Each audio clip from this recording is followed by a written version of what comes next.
J'irai danser la Seguedilla, boire du manzanilla. J'irai chez mon ami les Pastia.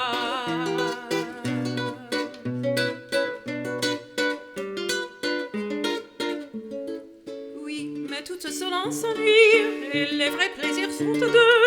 Donc pour me tenir compagnie, je mènerai mon amoureux. Mon amoureux, il est au diable. Je l'ai mis à la portière. Mon pauvre cœur, très consolable. Mon cœur est libre comme l'air. J'ai des gallants à la douzaine, mais ils ne sont pas amoureux. Voici la fin de la semaine. Qui veut m'aimer, je l'aimerai. Qui veut mon âme, elle est à prendre.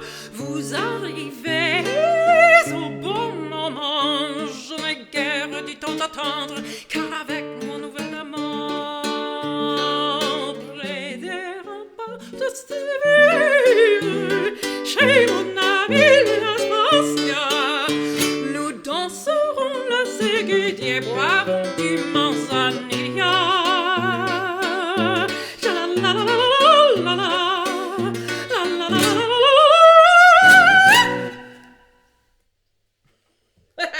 That last note's always a bit ropey, no matter who it is, unless they patch something in.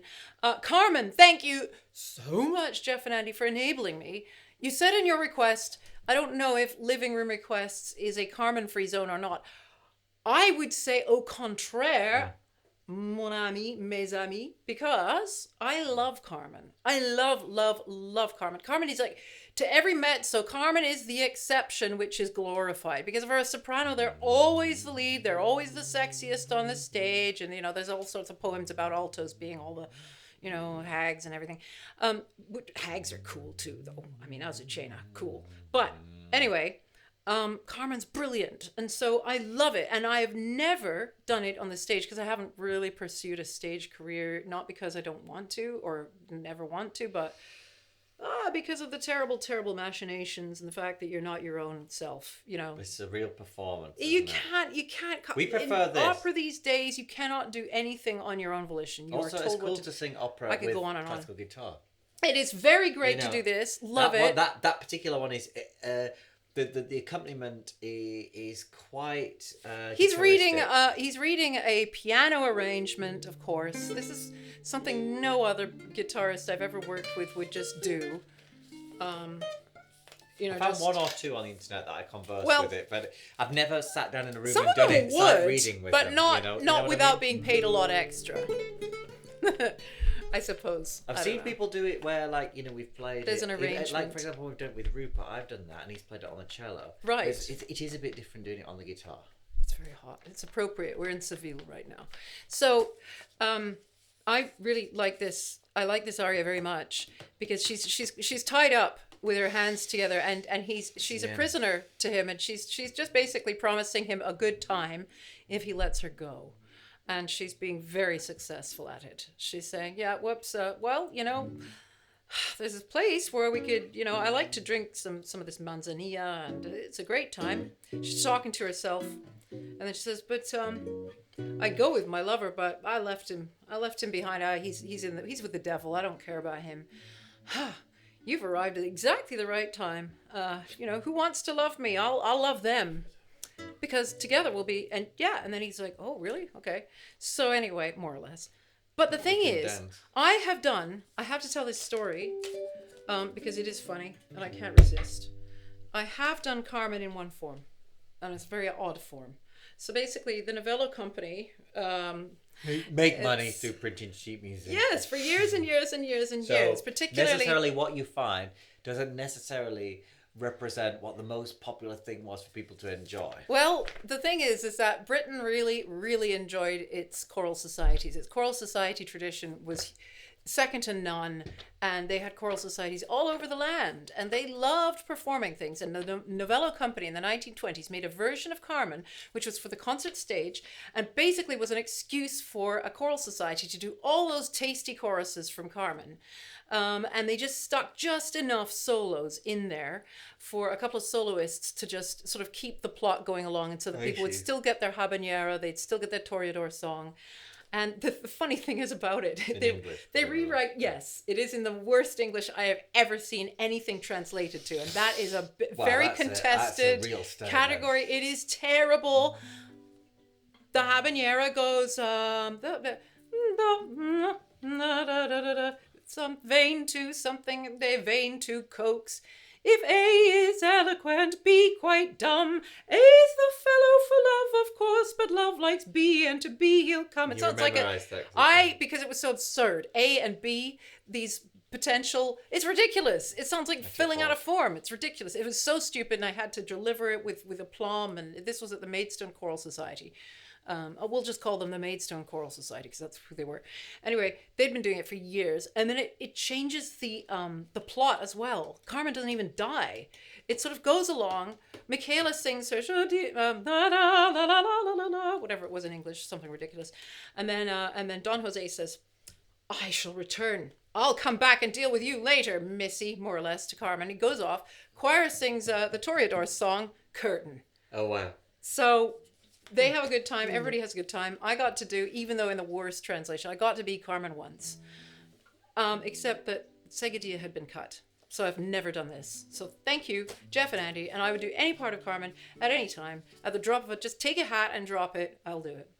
So I'd like to talk about, for anyone who just plays the guitar, how specifically, pass me that machine music. Yes. How specifically it actually can translate to the guitar. I'll give myself a 1 minute, 30 seconds. Oh, do, please. No, so, this is... because people might wonder. Guitarists make up a big the main sort of accompaniment pattern is this do-do-da-bum, ba-do-da-da, like the groove that one gets on a Seguedilla dance. Do-do-da-da, do-do-da. You hear that on the tambourine. That's actually how it goes.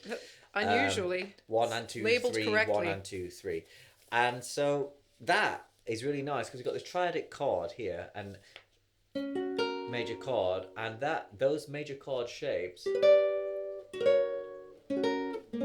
fit quite well on the adjacent frets on the upper 3 strings. And we generally play the classical guitar, generally speaking, there are exceptions, with these 3 fingers and the thumb. Don't tend to use the little finger so much. So that's the 3 fingers taken up there.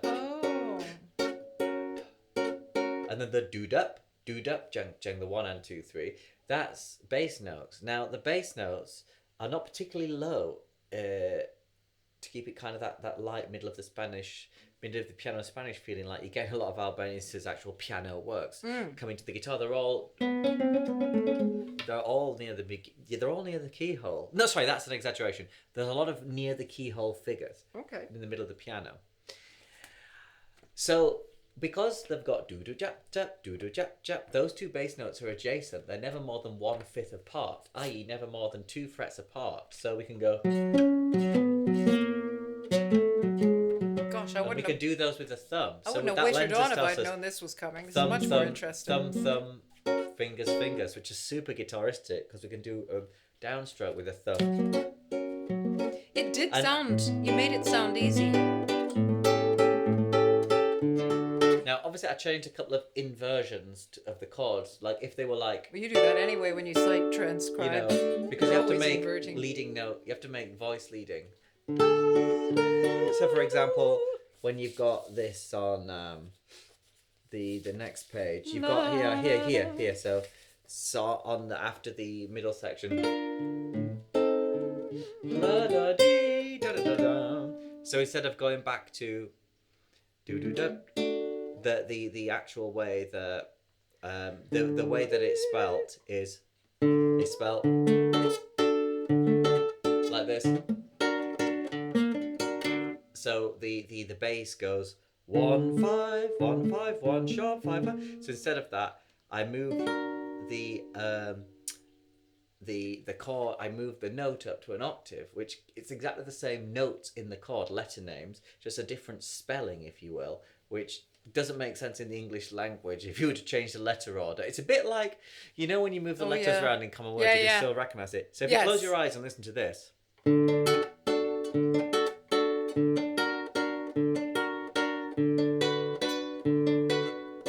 compare that to...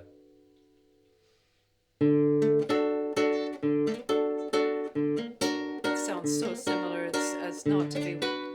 Yeah. But one's completely guitaristic, and you see how the resonance difference between and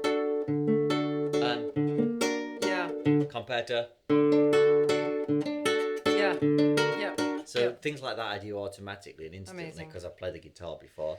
And he's actually walking us through what he does normally, like he does all the time with these requests. So don't forget give him piano also, music, and he's automatically. You know, the guitars are much less range, so when it goes high.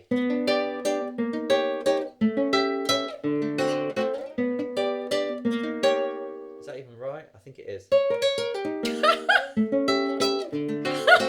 You have to compress. I'm looking at the English translation. You have to compress the range because later. when you play the guitar high, as Patricia and I found many times on these little videos, and especially outside, it doesn't. The guitar high, when you're singing high, it doesn't really. You can't hear it, can you? Yeah. Because the timbre just meshes through. So when I play, that's an interesting point.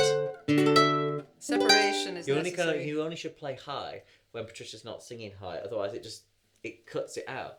Also, when Patricia starts to sing up there, it sounds better when I start to play low because you got that support. If you think about an orchestra, when the flute starts to rise and the violin's very high and the trumpet's playing super high, the double basses are playing, you know, a reasonable register, and the bassoons and the timpani, they're adding the bass because it just sort of thickens the mixture. So that was a very, very basic... You can have these lessons in person, by the way. Yeah, if you go to matt-redman.co.uk/lessons. Lessons. You really can talk about music properly. Whatever you want to learn that you think whatever you want to learn, be it beginner or advanced or middle or particular. Is this advanced? I don't know. Well, this is arrangement. People think transcription. People think advanced take whatever guitar piece you is want and have him parse it for you. Because it sounds like fast. Anyway. This English is the most... Well, I was just talking about bad translations. Because this has got a so-called singable translation on here. And it's incredibly funny. When it goes... Mon amoureux... Mon amour... Il est au diable... I can't remember the key anymore. Where is it? I can't work out where. Mon amoureux... Il est au diable... Je l'ai mis à la portière... You know... It's my lover, mon amoureux, il est au diable. He's with the devil. I have left him. I've left him at the door yesterday. Right? It says, my lover dear has got the mitten. And where he is, the dance may care. None of that makes any sense at all. They wanted to take that out, didn't they? Mon amoureux, il est au diable. Je l'ai mis à la portière. Is my lover dear has got the mitten. And where he is, the dance may care. That's more abstruse than anything. I mean, that is so bizarre. He's got the mitten. He's got the mitten. Shall I use that? Shall we all try and use that this week? More Victorian, He's got the mitten. What year is this? He's got the mitten. Oh, yeah, this is definitely... I think this is 1903, this edition. 1895. Oh, sorry. Yeah. I was wrong. No, it was reprinted. I stand by my 1903 figure. Right. Let's say goodbye now. Let's say goodbye. If you want to request, please go to patriciahammond.com/request. If you're still watching, Carmen ever refused, I'll tell you, Jeff and Andy. And subscribe. Thank you so much. Bye-bye. Bye.